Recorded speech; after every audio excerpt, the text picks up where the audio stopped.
نان مغيّم وقول فيه Ruslan, tavuk var. سيف طوّا ودي Hani? Ruslan.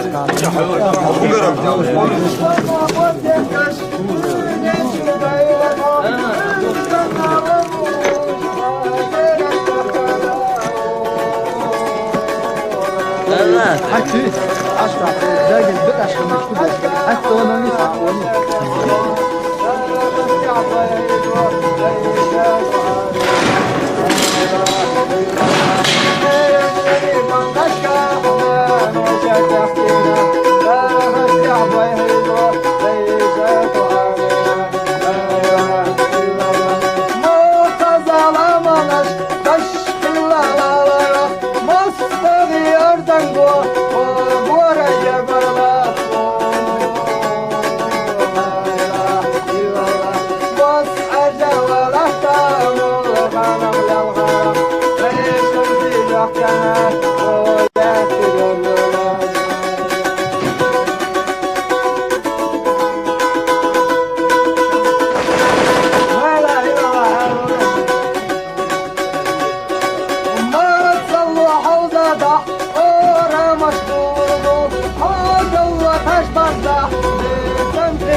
Başlakaş ona çivali beleşeşke tüstürüyor.